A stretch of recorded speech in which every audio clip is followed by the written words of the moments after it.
Okay guys, here's a CRX update. I have a bunch of videos, I haven't been able to edit it. I'm just gonna post it from here. I will post other videos later on, but here's going on with the CRX. My buddy agreed to bring it in full time. It is what it is. So I'm gonna start working on it more now, full time on it. So basically the engine's in, tie-in belt's been redone, everything sealed in this motor's been done, except for the valve stem seals, the piston rings, and the head gasket. The rest of the seals are all brand new. The oil pump's new, water pump's brand new, tie-in belt, cam seals, crank seals, all the seals are brand new. So now we also put in the RBC intake manifold. I'm gonna flip the camera around here in a second. So anyways, I put an RBC intake manifold. I modified the header. I had to modify the header. Basically, I trimmed about 1 inch off the runners to get it tuck in tighter. So now the header clears everything. What's happened before was the header was hitting. The header was basically pointing down. It was actually pointing up. So I couldn't bolt it up. So it was pointing up, but the runners were going too far down. Basically, there was a street sweeper. The header was sweeping the streets, and it wouldn't work. You'd first speed bump, it gets smashed. So I spent a lot of time, about 10 hours, cutting them up, and I basically took the header and I straightened it out, and then I tucked it up and in. So I pushed it in towards the motor. And also the other issue we had was we're running a full rad in this car. It wasn't gonna fit. The other thing is, if you guys ever look at buying the full race traction bars, my suggestion is for CRX, run. Long story short, my buddy bought the full race traction bars. The first ones didn't line up. These ones here, you put the rad in, I can't close the hood. It's a factory 88 to 91 CRX rad from Mishimoto. I even checked with I even got a factory Honda rad for my buddy's car. We put in here, it didn't fit, same shit. I called Full Race. They said you have to use one of their rads. And I'm like, okay, well, sell me one of your rads. Oh, we don't make the rads anymore. I'm like, okay. So the idea was, people were like, oh, just cut the tabs here and lower the rad down, or modify the rad.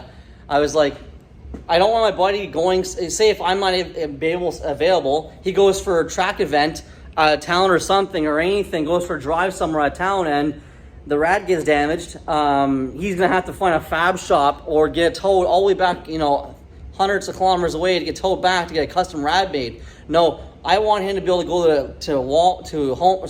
Holy crap. Canadian Tire or Parts Source or Napa and say I need a rad for 8891 or Junkyard, and bolt it in and be on the road and everything bolts on. So that's the goal. So what I'm gonna do is, unfortunately, I'm gonna cut the traction bars right here. I got about 3/8 of a room here. So I'm gonna cut the traction bars and lower this piece down in here. I'll lower it down here and I'll put some spacers in there and that bolt there. And that'll give me the clearance I need to basically put the rad in. The other thing is, they're like, oh, you can use a half rad. I don't know how you get a half rad in here. I put a half rad in here, I have to lean it all the way forward towards the engine. Maybe on a B series it could do it, but anyways, my buddy should have went with the innovative traction bars. These things are garbage. Full Race used to be good stuff. Anyways, the other issue is the traction bar. Where's the crank pulley? Sorry. The crank pulley, when the suspension's down, only has about 1/2 inch of room. So if I lower this rod down, I'm gonna be a little bit further away from the actual crank pulley. I cycled the suspension all the way. I pulled the spring out and pushed it all the way up, and it just nicks it. So basically on a hard bump, he's gonna hit the crank pulley on the traction bar radius rod, which is bad. So anyways, I'm gonna flip the camera around. I'll show you what else I've been doing here.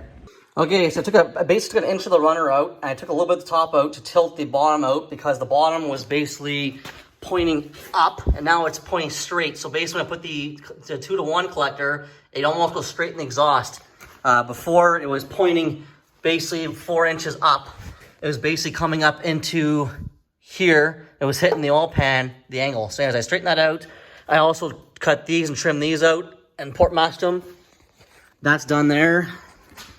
What else? The alternator. I forget, the Evolution told me, they told us we can use a D17 alternator. It's a 6 rib. Anyways, we were supposed to get a D16 or D, 88 to 2000 alternator. Anyway, so it wouldn't fit, so I ended up getting a brand new alternator, and there you go. It fits no problem. The D17 has a 6 rib, and it also looks like the alternator shaft is pushed out. If you put them side by side, the whole casing's shifted up a little bit. So anyways, that problem's fixed, so don't have to smash in or notch this frame rail. It's already been notched in already. So far, everything's fit so far. I had to basically notch that. That's all notched now back there. We also did an RBC intake manifold. So RBC with the QSD I think it is, the spacer, that's done there. We're also doing RDX injectors. I forget who this spacer's from. It also has the IAB external one.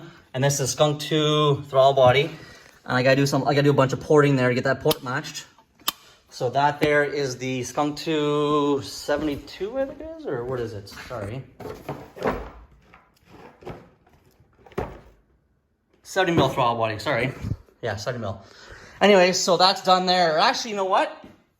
If you're doing a swap, the RBC manifold is actually a good idea because with this engine mount to this car, the engine was I put the intake manifold off and it was pretty high.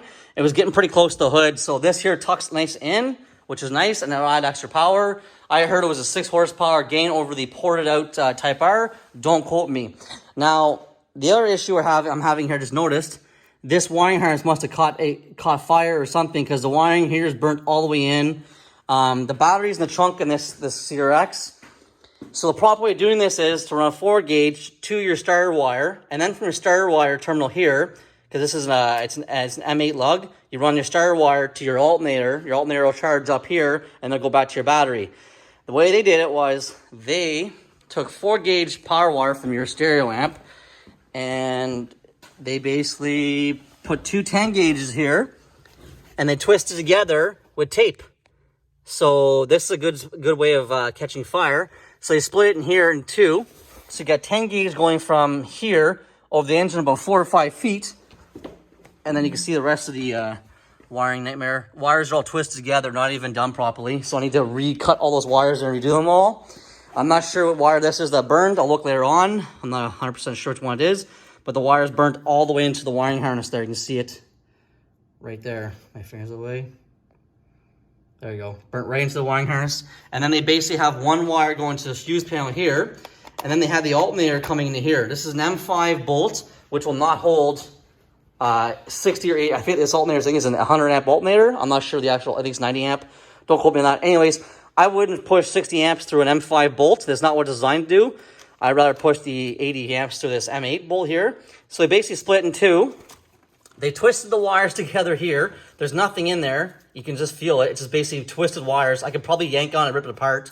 Then you got a live wire floating around.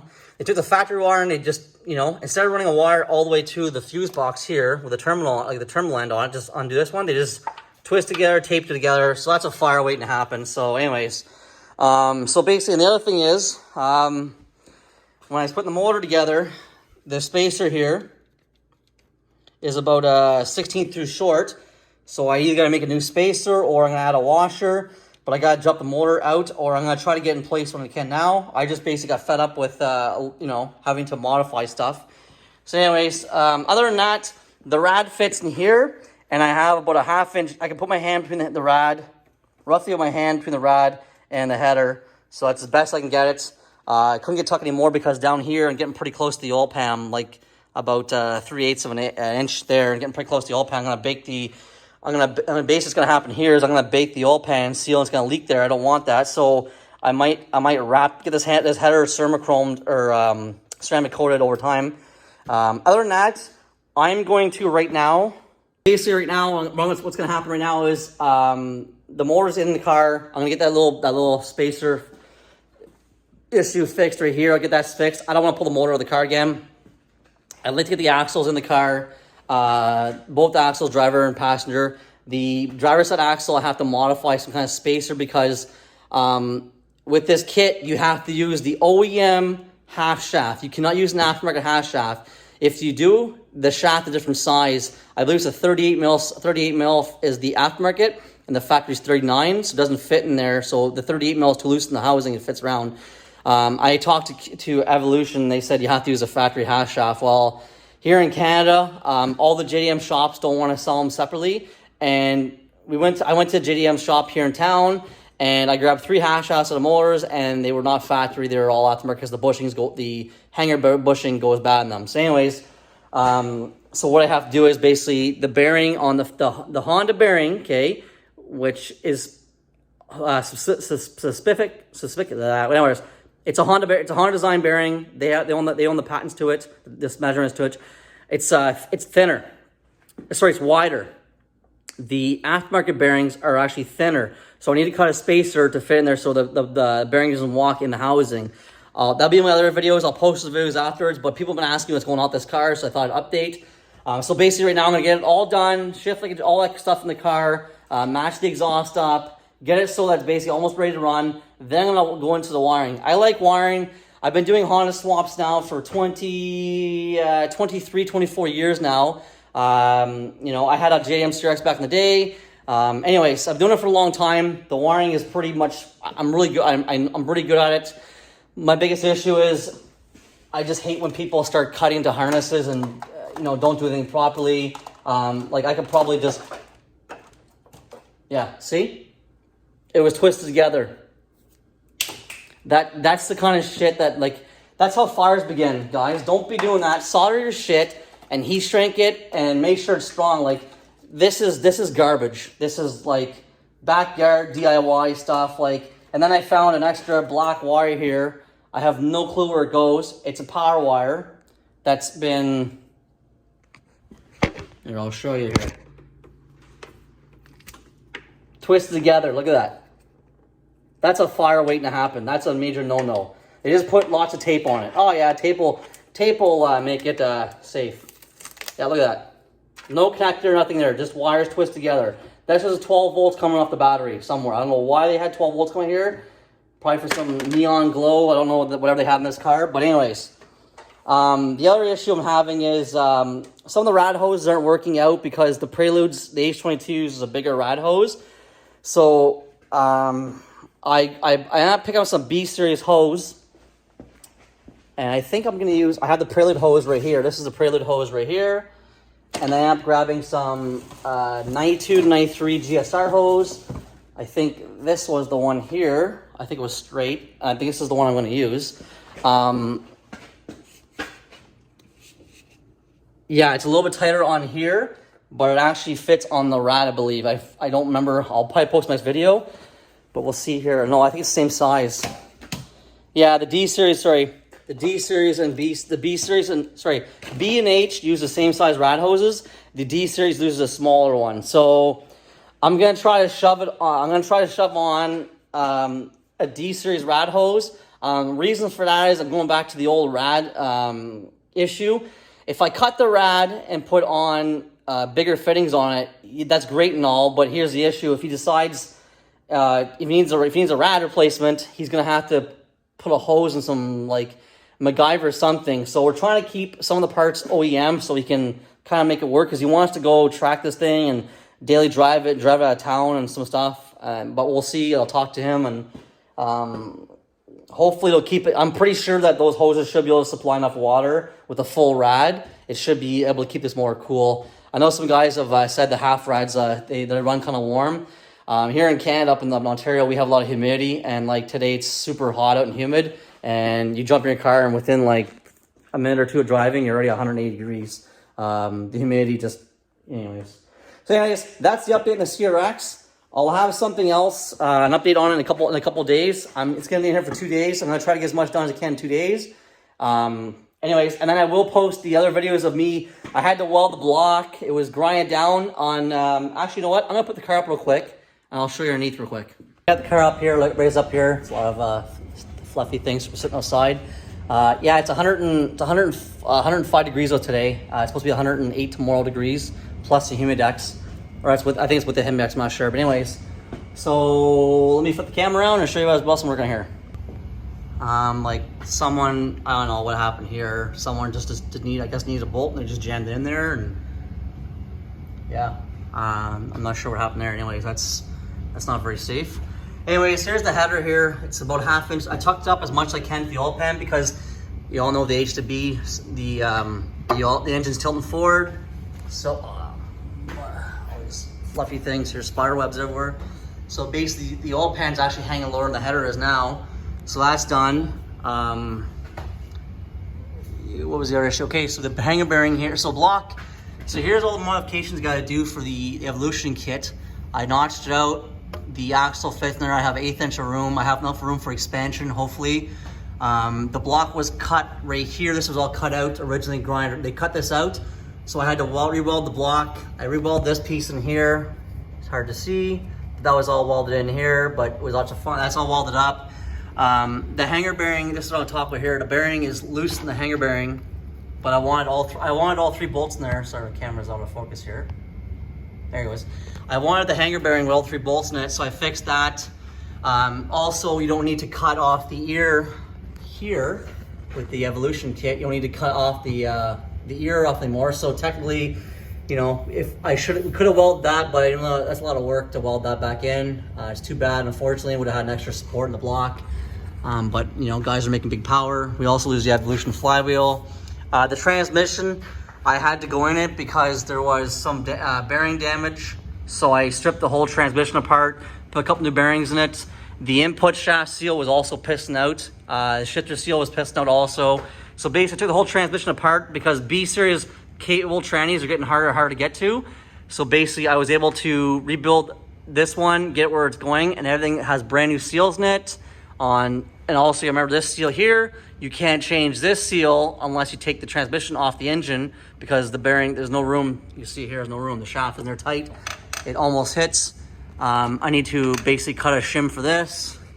The alternator is also sitting, it's got about a little bit of room here, so traction bar goes up. It's pretty tight. So I'm gonna have to figure something out for the adjuster bracket's gonna be kind of tight. I'm not sure how I'm gonna do that because the original one wants me to put it right here somewhere, and I'm getting kind of close to the frame right there where the engine rocks it might hit. So anyways, it's always something with this stuff. So anyways, I have enough room here to basically be able to drop the traction bar down to the lower part here, re-weld it. I'm gonna screw the power coating up. Not much I can do about that. But yeah, like you see there, it's tucking up. The traction bar is still above the engine. So, found another random wire, that's a ground wire broken off, just hanging there. Probably for the transmission, not sure what it's for. Some of the headlight wiring was modified for the JDM headlights, which I guarantee they weren't soldered, they were just twist tied together, so, you know. So we also got 2 new ball joints for both sides, all new energy suspension bushings. I'm gonna put the shifter in next. The exhaust, I'm going to basically, he wants to do a 3-inch later on, so what I'm gonna do is, I'm gonna probably cut it out right here and put a, big splatter. Hello.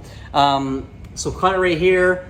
I'll put in I'm gonna put a 3-inch, I think it's a 3-inch collector on the pipe. I think it's a 3-inch collector on it. Next down to for the 2.5 inch. I'm gonna slice it off. I'm gonna put a 3-inch V-bend right here, put a flex on it, and then this piece here, put a 2.5, or whatever, I think it's 2.25 introducer to here, and have this piece for now. And then when he decides to run a full 3-inch exhaust, he can do it because there's no way he's gonna make a lot of power with all kinds of interesting stuff here. There's no way he's gonna make this 2.25 exhaust. There's no way he's gonna make power on it with this, you know. Look at that shit. There's no way you're gonna make big power on that. So anyways, he just wants the car running, drive it, and then he's gonna do some modifications on it later on. So this is my update on this car. It's coming along slowly, but my buddy agreed to basically wants me to do it full time. So I'm gonna work on it full time and get it done. Hopefully within the next week we can actually hear it run, and then yeah, and then basically start working on the bugs. So that's my update, guys. If you have any questions, post them up. Like the video and subscribe. Have a great day. Have a great day, guys. Enjoy.